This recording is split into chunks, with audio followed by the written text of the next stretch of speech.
mo na itong simple nga handa para sa birthday ni Mama. Oh, ginagmay ra ni guys. Pero thankful kayo kay gipadalhan tag budget ni Catherine. Unya, ang nangumpra, instead nga ang budget is 7K, ang nangumpra 3K ra gipalit. So mo ni ang 3K guys. Grabe ko maka tipid tips. Uy, 3K. Pero wala abot ning cake ha, kay lahi ang gapalit sa cake ani, gapalit ani si ate. Nya kaning wala abot po ng kamote, gipalit po kaning sudan. Prutas. Na kaning humbakuan pod kanang sinugba nga baboy, dili po ni kaka-Kristen man eh. Oh, nga na ko kawais mangumpra o 3K. Hi guys. Galuto na po ta, busy na po ta sa kusina kay birthday ni Mother karon. Anya, syempre kita may kusinira. Oh, kusinira outfit. So muna itong galuto na tao kuan kanang pasayan. Tanawa ako ang niluto nga pasayan. O simple ra gud guys, basta na kuan lang lami lang pagkaluto. Oh, mao na atong pasayan no, nya gatak-ang pud ta diri og kamuti. Oh. Kamuti lami kining nay kamuti oy. Unya nahuman diri tagluto sa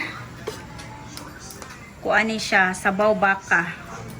Magluto pa taon niya og bihon o fried chicken o kuan kanang adobong manok Bisaya.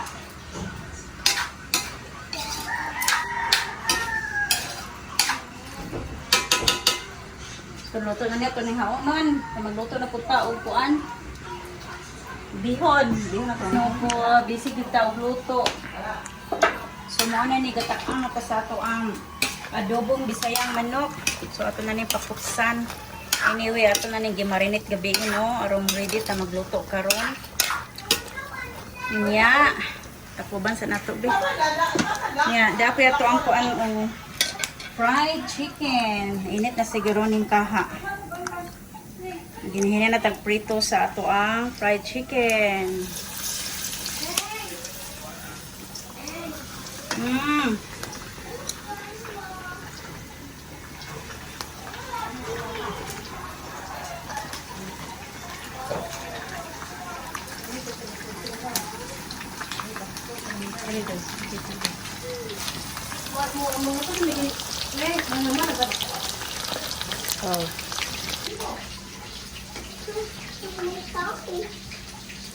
So lamig gid na tong fried chicken kay kuan tibok adlaw na to gi marinate.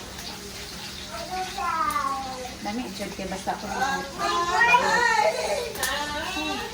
rag kuan fried chicken sa Jollibee.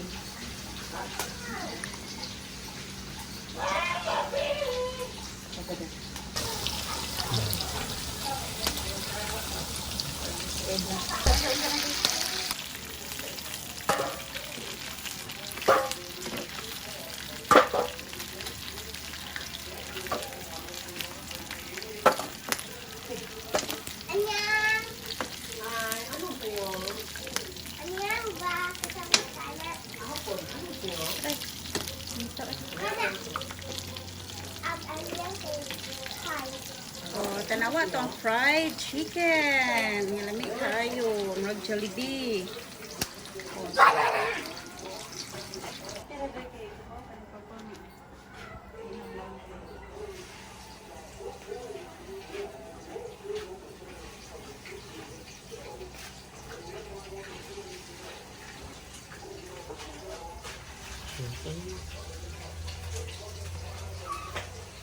Pa to ang fresh nga mangga. Oh.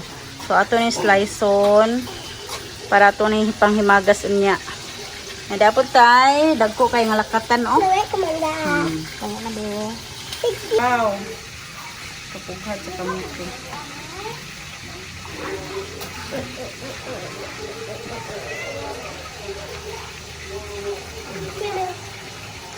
Wala na sobrang siya kalapa. Kuha lang.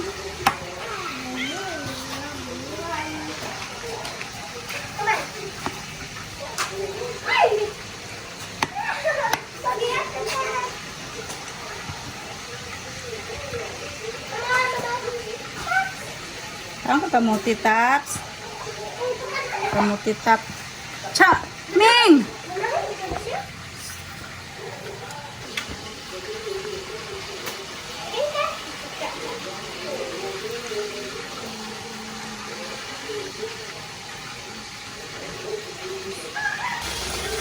Kada na ito ang adobong bisayang manok.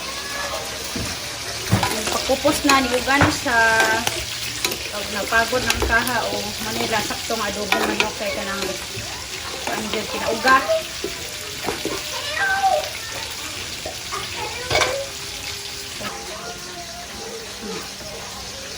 Dala ito adobong manok o.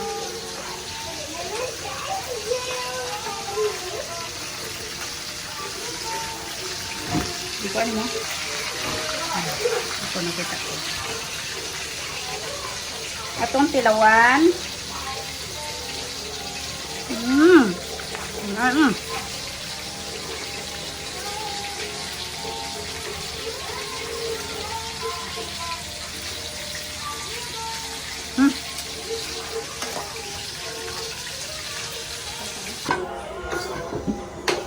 So, muna na itong last, giluto ang gisadong bihon, itong paboritong putahe.